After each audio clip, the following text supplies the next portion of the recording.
अस्सलाम वालेकुम स्टूडेंट्स। आज हम अपना चैप्टर नंबर 2 जो है उससे अपने लेक्चर को स्टार्ट करते हैं और चैप्टर नंबर 2 की इम्पोर्टेंस पहले मैं डिस्कस कर लेता हूँ। चैप्टर नंबर 2 की इम्पोर्टेंस एक ये है कि ये चैप्टर आपको 9th में दिया गया था और अगेन आपको दोबारा फर्स्ट ईयर में ये चैप्टर दे दिया गया है। दूसरी इसकी इम्पोर्टेंस ये है कि इसमें से शॉर्ट क्वेश्चन भी आएगा और लॉन्ग क्वेश्चन भी आएगा, यानी ये समझ लें कि ये एक ही चैप्टर है जो कि 12 मार्क्स से रिलेटेड है। तो इसका आज का हमारा लेक्चर जो है वो इसका मोस्टली इंट्रोडक्शन इसमें हम करेंगे और बहुत सारी चीज़ें जो आप 9th क्लास में पढ़ी थी वो भी इन्वॉल्व होंगी और इसके अलावा जो कुछ नई चीज़ें हैं वो भी हम पढ़ेंगे। तो जैसा कि नाम से ज़ाहिर है कि मैट्रिसेस और डिटर्मिनेंट, तो ये दो अलग अलग टॉपिक है बेटा।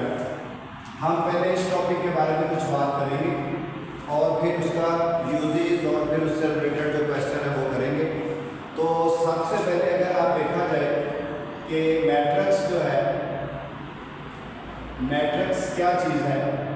जब आप बेटा कोई वैल्यू जो है ना, मसलन आपने लिखा है 3, 2, 5, 6, ये कुछ वैल्यू लिख दी है आपने और इसको एक स्क्वायर ब्रैकेट के अंदर लिख दिया है, तो this form is called a matrix. यानी आपने लिखना है कि एलिमेंट जो है, एलिमेंट्स को अरेंज करें इन अ स्क्वायर ब्रैकेट, एक स्क्वायर ब्रैकेट्स में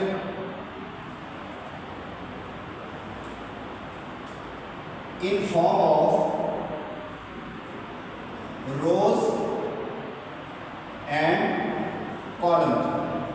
रोज और कॉलम की फॉर्म में बेटा ये डेफिनेशन हो गया, आपकी बुक में भी लिखी है, लेकिन हर बंदा अपनी अपनी जो डेफिनेशन है उसको अरेंज कर सकता है, ठीक है ना।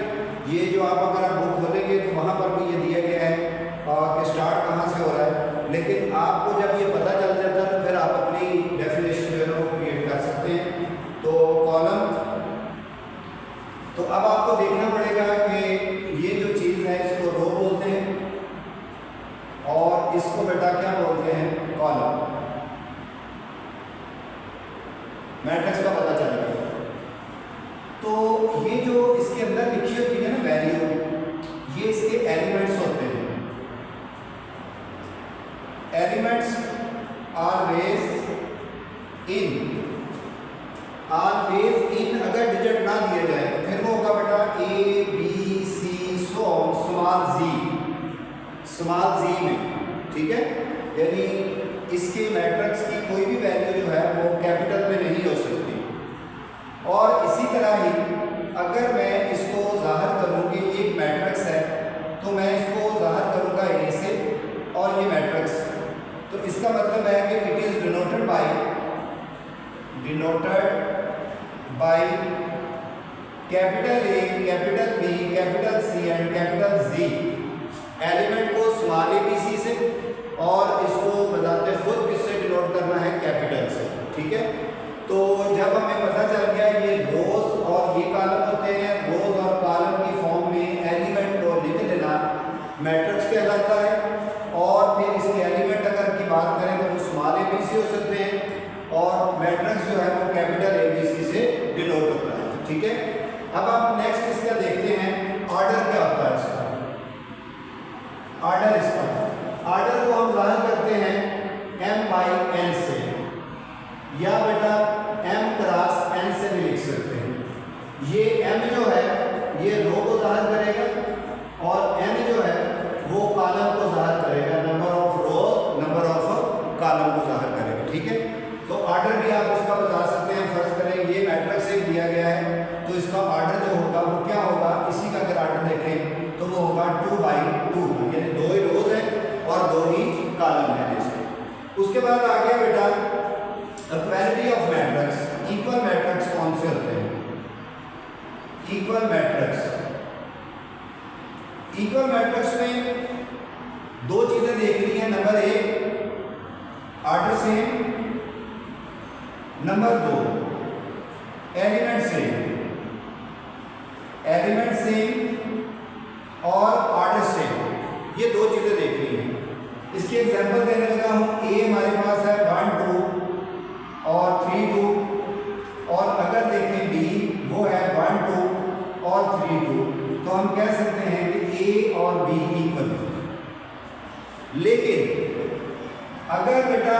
हमारे पास हो 1 2 3 2 और B जो है ये हम कहते हैं ABCD। तो ये एक चीज तो ठीक है, आर्डर सेम है, 2x2 का आर्डर ये है, 2x2 का आर्डर वो है। तो इसको क्या लिख सकते हैं? इसको लिख सकते हैं A इक्वल टू B। नहीं लिखा जा सकता, लेकिन लिखना तो है। फिर ये क्या होंगे? ये कहलाएंगे, क्या कहलाएंगे? क्या आप इसको लिख सकते हैं A और B नॉट इक्वल? बात तो ठीक है, A और B इक्वल नहीं है, तो लेकिन फिर आपने कंसेप्ट को ना क्लियर किया। अगर आपने ये कह दिया कि A और B इक्वल नहीं है, बात तो ठीक है, लेकिन ऐसी सूरत में आपके पास ये बात गलत है। अगर आप इसको लिखेंगे ना A और B नॉट इक्वल टू, तो ये रॉन्ग बात है, ठीक है ना? करेक्ट बात कौन सी होगी वो भी मैं मिसाल दे देता हूँ। देखिए जरा, ये हमारे पास है A है 2 3 4 5 और B जो है वो हम ले लेते हैं 1 5 3 2 6 4, ठीक है? तो इसको हम कहेंगे कि A not equal to B, ये बात ठीक है। इसमें क्यों ये गलत हो गई? अब सुन ले, अगर आपके पास इफ ऑर्डर सेम हो, ऑर्डर सेम हो, ऑर्डर सेम हो but element are different, element different हो,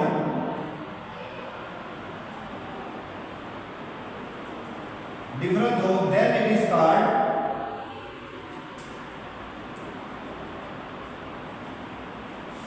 इक्विवेलेंट मैट्रिक्स। इक्वल नहीं बोलना, क्या बोलना है? इक्विवेलेंट मैट्रिक्स, नॉट इक्वल नहीं बोलना। फिर अब पता चल गया ना।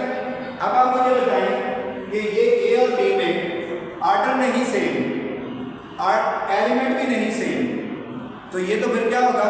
नॉट इक्वल टू होगा। लेकिन अगर ऑर्डर सेम होगा तो बेटा ये कौन सा कहलाएगा? इक्विवेलेंट कहलाएगा। इसमें अगर एलिमेंट नहीं भी सेम तो बात बन जाएगी। तो equivalent is called equivalent, equivalent matrix ये कहलाएगा। बात समझ आ गई? ये बहुत अहम पॉइंट है इसका। 12 नंबर की तैयारी के लिए आपका इसको कंसेप्ट जानना तो बहुत जरूरी है। चले बेटा, उसके बाद हम इसकी बात करते हैं कुछ टाइप्स की। ये सारी चीजें आपने ऑलरेडी पढ़ी है, लेकिन हम थोड़ा सा इसको और डिस्कस कर लेते हैं। तो पहले बेटा रो मैट्रिक्स, हम इसकी बात करते हैं। रो मैट्रिक्स, रो मैट्रिक्स क्या होता है? रो मैट्रिक्स बेटा only one row, only one row, सिर्फ एक ही रो होती है इसमें, रो मैट्रिक्स में। और इससे रिलेटेड अगर हम कॉलम मैट्रिक्स लिखें तो कॉलम मैट्रिक्स में बेटा 1 2 3 फर्ज करें, ओनली वन कॉलम। समझ गए? चले मुझे बताइए कि इसमें अगर वन कॉलम है तो रो कितनी है? बताएं।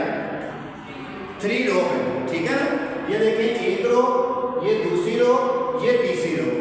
और अगर ये वन का रो है तो इसमें कॉलम बताएं कितने हैं? इसमें 3 कॉलम है। ये देखिए 1 कॉलम, ये 2 कॉलम और ये 3 कॉलम। तो क्या रिजल्ट निकाला? जो हॉरिजॉन्टल वैल्यू होती है वो रो की होती है, जो वर्टिकल होती है वो किसकी होती है? कॉलम की। बात समझ आ गई कॉलम मैट्रिक्स में?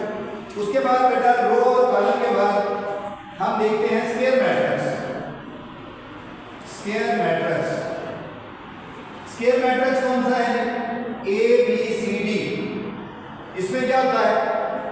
इसमें रोज और कॉलम सेम होते हैं, रोज और कॉलम सेम होते हैं। यानी ये हमारे पास रोज और equal to number of column, जितनी रोज है उतने ही कॉलम, तो वो हमारे पास स्क्वायर होगा। और अगर ये नहीं होते, अगर रोज और कॉलम इक्वल नहीं होते, तो ये बेटा रेक्टेंगुलर मैट्रिक्स कहलाएगा। रेक्टेंगुलर मैट्रिक्स, तो रेक्टेंगुलर मैट्रिक्स में 3 2 5 6 7 8 ये हमारे पास देख लो, रोज और कॉलम इक्वल तो नहीं है। अच्छा, फिर ये भी यहाँ पर कह सकते हैं कि सर ये बात तो इसमें भी है, रोज और कॉलम इक्वल नहीं है। लेकिन रोज के लिए और कॉलम के लिए बड़ी स्ट्रॉन्ग डेफिनेशन है। जब एक ही रो हो और एक ही कॉलम हो तो फिर आपने उसको रेक्टेंगल नहीं शो करना। हालांकि बात वही है कि नंबर ऑफ रोज और नंबर ऑफ कॉलम इक्वल नहीं है, तो ये हमारे पास रेक्टेंगल मैट्रिक्स बनेगा उस वक्त जब एक रोज और एक कॉलम से ज्यादा बातें हो। तो देख ले, इसमें से एक से ज्यादा रो है और एक से ज्यादा कॉलम है, उस वक्त इसको रेक्टेंगल का नाम देना है, ठीक है ना। तो इसमें आप फिर क्या कह सकते हैं कि नंबर ऑफ रोज जो है वो बेटा बराबर नहीं होते किसके जी, नंबर ऑफ कॉलम के। ये बात गहराई तक जाती जानी है, अभी तो बहुत मिनिमम सी चीजें लग रही हैं कि ये हमने तो बड़ी पढ़ी हुई है जी, ये तो हमें बहुत पता है, लेकिन इन्हीं चीज़ों के साथ मैं लिंक करूंगा इस 12 नंबर को अचीव करने के लिए। इसको पहले देखें और फिर हम इसके आगे देखते हैं।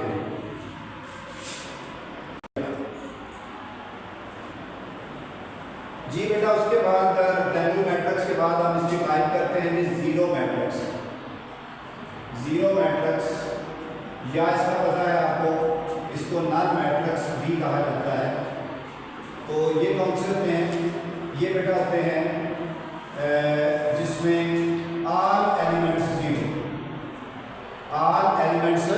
जीरो आ जाए, तो वो हमारे पास ऑल एलिमेंट्स आर जीरो, सारे एलिमेंट्स हो गए तो जीरो। तो उसके बाद आएगा ये डायगोनल। ये बहुत सारा बच्चों को कंफ्यूज कर देते हैं।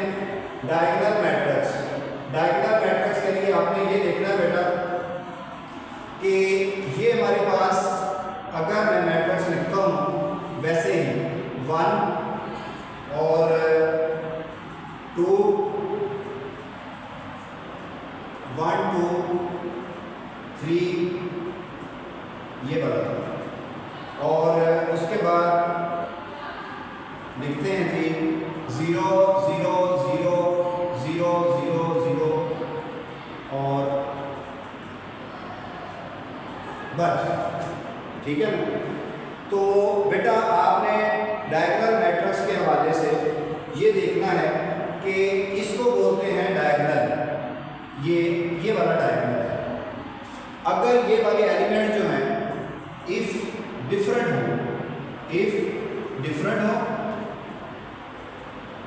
और रिमेनिंग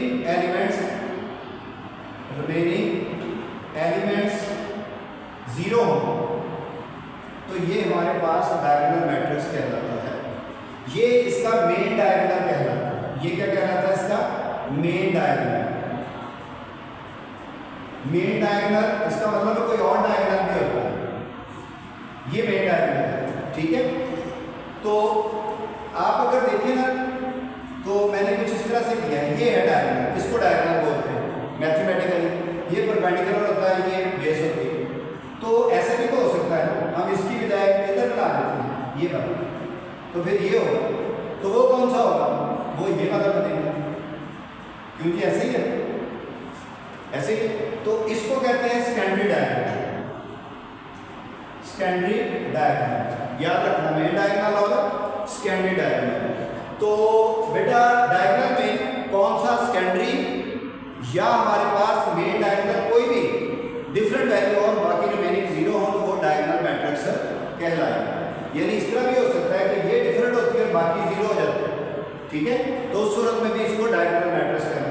इसके अपोजिट जो है वो आपको पता है स्केलर मैट्रिक्स है। स्केलर मैट्रिक्स, तो स्केलर मैट्रिक्स में ये है 1 फर्ज करें या 3 0 0 0 3 0 0 0 3। तो क्या हो गया? जो आपका मेन डायगोनल है या सेकेंडरी डायगोनल है वो क्या होना चाहिए बेटा? सेम वैल्यू होनी चाहिए, सेम। और बाकी रिमेनिंग जो है वो रिमेनिंग जो है वो फिर क्या होगी? एलिमेंट जीरो होंगे, तो वो क्या कहलाएगा? Scalar diagonal. यहाँ पर फिर एक कंफ्यूजन आ जाती है, और वो भी मैं मैट्रिक्स लिखता हूँ, और वो है आइडेंटिटी मैट्रिक्स। आइडेंटिटी मैट्रिक्स या इसका दूसरा नाम है यूनिट मैट्रिक्स। यूनिट मैट्रिक्स देखो बेटा 1 0 0 0 1 0 0 0 1। अब गौर करो तो ये सेम है ना, तो सेम के लिए भी अभी हमने क्या बोला है? स्केलर। लेकिन बेटा शर्त है कि वो जो सेम वैल्यू वो अदर देन 1 होनी चाहिए, अदर देन क्योंकि अदर देन 1 नहीं होगी, बताते खुद 1 होगा तो उसका अपना नाम है आइडेंटिटी मैट्रिक्स। जिस तरह कंफ्यूजन आती है ना रो मैट्रिक्स में, कॉलम मैट्रिक्स में और रेक्टेंगुलर मैट्रिक्स में, इसी तरह ही इसमें प्रॉब्लम आती है कि ये हमारे पास 1 1 के अलावा कोई सेम वैल्यू होगी तो उसको हमने आइडेंटिटी मैट्रिक्स कहना है। उसके बाद आगे बेटा अपर ट्राइंगल और लोअर ट्राइंगल। अपर ट्राइंगल और लोअर ट्राइंगल अब मैं बताने लगा हूँ कौन सी है। अपर ट्राइंगल,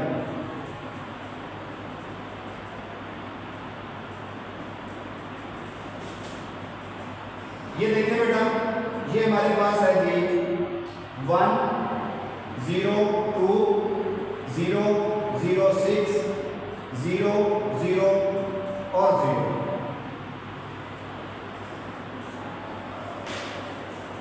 तो आप गौर कर लें, इस तरह अगर गौर करें तो ये ट्राइंगल बन रही है। ये देख रहे हैं ट्राइंगल बनाने में कैसे करेंगे ना, यहाँ पर 1 है 1 0 0, ये वाली फॉर्म मैंने ट्राइंगल में बनाना। तो ये अपर तो नहीं बनी ट्राइंगल, अपर तो नहीं ना बनी। अपर जो बनेगी वो जो मैंने छोड़ दिया वो वाली बनेगी। और वो कौन सी है बेटा अपर ट्राइंगल के एलिमेंट कौन से होंगे? 1 0 1 2 0 6, 1 2 0 और 6 ये इसके एलिमेंट होंगे। 1 2 0 6 अपर ट्राइंगल में। तो अगर ये 0 0 वाले ऊपर आ जाते और वैल्यू नीचे बन जाती तो वो कौन सी कहलानी थी? लोअर ट्राइंगल कहलानी थी। अपर एंड लोअर ट्राइंगल। तो लोअर ट्राइंगल देख लें इसको भी, lower triangle in matrix, lower triangle matrix, उसकी भी पहचान देख ली बेटा। ये देखिए जरा, ये हमारे पास है 2 0 0 0 1 0 3 6 2। अब देखिए तो ट्राइंगल ये नहीं बनती, ठीक है ना? या 0 के ऊपर बना रहे आप या वैल्यू के ऊपर बना रहे, ये आप पे डिपेंड है। तो इस पे ट्राइंगल इसके ऊपर बन रही है, इसके ऊपर ये बन रही है, ठीक है। और इधर ट्राइंगल ये बन रही है हमारे पास। तो ये जो नीचे बन रही है ट्राइंगल, ऊपर तो 0 0 है, तो ये जो नीचे बन रही है इसको हम क्या कहेंगे? लोअर ट्राइंगल कहेंगे। तो वो लोअर ट्राइंगल और लोअर ट्राइंगल मैट्रिक्स कौन से होंगे? फिर 2 0 और 1 और 6, 2 2 0 1 और 6, ये हमारे पास 4 एलिमेंट होंगे उसके। यानी आपको पता चल जाएगा कि 0 से ऊपर जो बनेगी वो हमारे पास अपर होगी और 0 वाले से नीचे जो बनेगी वो कौन सी होगी? लोअर ट्राइंगल होगी। बात समझिए, ट्राइंगल की फॉर्म में आपने लिखना है। ये बुक की चीजें आपने पहले भी पढ़ी हुई हैं। नई चीज आपने ट्रांसपोज, ट्रांसपोज, ट्रांसपोज को आप स्मार्ट की से ज़ाहिर करते हैं। तो इसमें क्या करते हैं? चेंज द रोज इनटू किसमें बेटा? कॉलम में। या आप लिख सकते हैं चेंज द कॉलम इनटू रो, और कॉलम को रो में चेंज कर दें की बात है। यहां पर एक और बात आपने याद रखनी है। फर्स्ट करो ए हमारे पास एक मैट्रिक्स है, ए मैट्रिक्स है, वो क्या है बेटा? 1 2 3 4 ए के इक्वल है। तो ए का ट्रांसपोज अगर 2 टाइम दें तो उस मैट्रिक्स में कोई फर्क नहीं पड़ता। इससे पहले हमने क्या पढ़ा था कि अगर किसी कॉम्प्लेक्स नंबर का डबल कॉन्जुगेट ले तो उस कॉम्प्लेक्स नंबर पे कोई फर्क नहीं पड़ता। तो इसमें क्या आ गया? अगर आप किसी मैट्रिक्स का डबल ट्रांसपोज लेंगे तो उस मैट्रिक्स में कोई फर्क नहीं पड़ेगा। बात क्लियर हो गई? चलिए इसके की पॉइंट नोट करें पहले। अब बेटा इसके नेक्स्ट देखते हैं सिमेट्रिक टाइप, सिमेट्रिक मैट्रिक्स। पहले मैं आपको ना सिर्फ सिमेट्रिक के बारे में बताने लगा। सिमेट्रिकल एक शेप है जो केमिस्ट्री में भी, बायो में भी, फिजिक्स में भी हम डिस्कस कर सकते हैं। और ये हमारे पास शेप जो है वो इस तरह की होती है, बेल शेप। ये जो बेल शेप है ये सिमेट्रिक की फॉर्म होती है। और अगर आप इसको प्रैक्टिकली बनाना चाहते हैं तो की बोरी ले लें या गंदम की बोरी ले लें, मट्टी की बोरी ले लें। अगर आप खूबसूरत बनाना चाहते हैं तो गंदम की बोरी भर लें, छत पे ले जाएं और उसको ऊपर से नीचे हटाना शुरू कर दें छत पे। तो आप अगर नीचे गौर करें तो आपको इस तरह की ढेरी सी बनी नजर आ जाएगी, बड़ी खूबसूरत सी। जब गंदम की कटाई हो रही होती है तो थ्रेशर से जब वीट निकली होती है तो उसके ऊपर बिल्कुल ऐसी ढेरी बनी होती है, समझ गए। लेकिन बेटा आपको पता है कि अगर हवा इस साइड की चल रही होगी तो फिर ये खूबसूरती खत्म हो जाएगी। कैसे खत्म होगी? वो ये होगी कि वो ढेरी जो है ना वो ज्यादा इधर को चली जाएगी, इधर को कम रहेगी। अगर बेटा हवा इधर को चल रही होती तो ये ढेरी जो है ना वो ज्यादा इधर को जानी थी और इधर को कम हो जानी थी, इस तरह से उधर को ज्यादा चलेगी। तो जब ये स्प्लिटर टूटता है, जब ये स्प्लिटर टूटता है, ये स्प्लिटर है, जब ये टूटता है तो ये स्क्यू आ जाता है, स्क्यू स्प्लिटर। अब स्प्लिटर नहीं रहता, जिस तरह मैंने बताया था ना, इक्वल मैट्रिक्स जब नहीं होता तो फिर इक्विवेलेंट मैट्रिक्स में बदल जाता है और उसके लिए अलग शर्त थी। तो इसके लिए हमारे पास फिर स्प्लिटर जब टूटता है तो स्क्यू स्प्लिटर बनता है। और यहाँ पर बेटा अगर आपको इधर को आपकी शेप जा रही है तो ये नेगेटिव स्क्यू कहलाएगा, और अगर आपको पता है इधर को जा रही है तो इधर को पॉजिटिव है तो ये पॉजिटिव स्क्यू कहलाएगा। लेकिन हम अपने स्प्लिटर मैट्रिक्स की बात कर रहे हैं, हम कोई न्यूमेरिकल शेप की नहीं बात कर रहे हैं इसमें। तो स्प्लिटर मैट्रिक्स की प्रॉपर्टी देख लें कि जब आप किसी मैट्रिक्स का ट्रांसपोज लें और उसमें कोई फर्क ना पड़े तो हम कहेंगे कि ये स्प्लिटर मैट्रिक्स है, समझ गए। या आप लिखेंगे a प्लस बी, इसका ट्रांसपोज a प्लस बी के इक्वल ही आ जाए तो हम कहेंगे कि ये क्या है बेटा, स्प्लिटर है। लेकिन मैंने बताया जब स्क्यू स्प्लिटर टूटता है, स्प्लिटर टूटता है तो वो स्क्यू मैट्रिक्स बन जाता है, स्क्यू स्प्लिटर हो जाता है। उसकी प्रॉपर्टी ये होगी कि आप उसका ट्रांसपोज उसी के इक्वल आ जाएगा, बट साथ क्या आ जाएगा, माइनस का साइन आ जाएगा। तो इसको हम कहेंगे कि ये हमारे पास स्क्यू स्प्लिटर है। अब ये नहीं बता सकते कि ये लेफ्ट पे जा रहा है या राइट पे जा रहा है, बट ये हमें पता है कि हमारे पास स्प्लिटर कब नहीं रहा।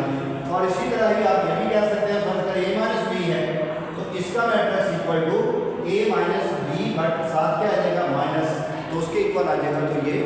तो ये एक्सरसाइज 1.1 से रिलेटेड जो चीज़ें थी वो हमने डिस्कस की हैं इस इंट्रोडक्शन में, इस लेक्चर में। अब आप अपनी बुक खोल लें ज़रा, तो उसमें अगर देखें तो एक्सरसाइज 2.1 और इसमें बेटा पहला पार्ट जो लिखा हुआ है 130201 और इसका दूसरा पार्ट देखें तो वो लिखा है 122334 और इसका तीसरा पार्ट देखें तो वो है C = 169 और इसका फोर्थ पार्ट अगर देखें तो वो है D 2168 और इसका फिफ्थ पार्ट वो है only 1 3 और लास्ट इसका है 6 पार्ट वो है F तो 3 और 9 2। क्लियर? अच्छा बेटा देखो इसमें फाइंड क्या करना है आपने, ऑर्डर। बस ऑब्जेक्टिव से रिलेटेड ये क्वेश्चन है, लिखवाएं इसका ऑर्डर जी क्या होगा। इसका ऑर्डर क्या होगा, 2 रोज हैं और 3 कॉलम है। इसका ऑर्डर क्या होगा, 3 रोज हैं 2 कॉलम है। इसका ऑर्डर क्या होगा, इसका ऑर्डर होगा 3 रोज हैं और 1 कॉलम है। इसका ऑर्डर क्या होगा, 1 रो है और कितने कॉलम है, 1 2 3 4 ये।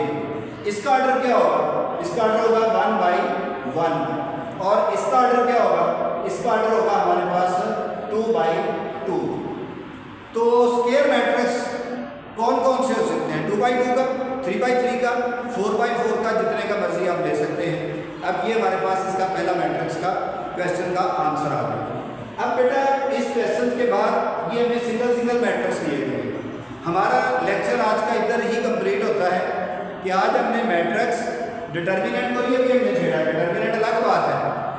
आज हमने सिर्फ पढ़ा है कि मैट्रिक्स होता क्या है, उसकी टाइप्स क्या है, उसकी टाइप्स के बाद हमने इसका एक पहला क्वेश्चन कर दिया कि फिर अगर क्वेश्चन में आपको आ जाए कि ऑर्डर कैसे बताना है वो ऑब्जेक्टिव से रिलेटेड है। लेकिन हमारा नेक्स्ट लेक्चर जो है वो इसके रिमेनिंग क्वेश्चन से होगा और फिर हम ऑपरेशन ऑफ द मैट्रिक्स पढ़ेंगे कि एक से ज़्यादा, आपको पता है मैथमेटिकल 4 कौन कौन से 4 ऑपरेटर हैं मैथ के? प्लस, माइनस, मल्टीप्लाई और डिवीजन जी। तो सुन लो बेटा, मैट्रिक्स मैट्रिक्स में डायरेक्ट ऐड हो जाता है, मैट्रिक्स मैट्रिक्स में डायरेक्ट सब्ट्रैक्ट हो जाता है, मैट्रिक्स मैट्रिक्स से डायरेक्ट मल्टीप्लाई हो जाता है, बट मैट्रिक्स मैट्रिक्स से डायरेक्ट डिवाइड नहीं होता, डायरेक्ट डिवाइड नहीं होता। ये मेरी बात सुन लेनी है, डायरेक्ट डिवाइड नहीं होता। आप उसको हरगिज़ भी डिवाइड डायरेक्ट नहीं कर सकते, उसको आप प्रोसीड करना पड़ेगा, चेंज करना पड़ेगा। बट प्लस, माइनस और मल्टीप्लाई जो है वो डायरेक्ट कर सकते हैं। इसी को देखिएगा, किसी भी चैप्टर का जो इंट्रोडक्शन होता है वो आपके आने वाले जो लेक्चर होते हैं, रिमेनिंग लेक्चर होता है, उसके लिए बड़ा अहम होता है। ये चीज़ें जो आपको मैंने बता दी हैं, नेक्स्ट लेक्चर में मैं पूछूं तो ना खुद शर्मिंदा होना है, ना मुझे शर्मिंदा करना है कि आप भूल जाएं। जो चीज़ बताई है वो कभी आप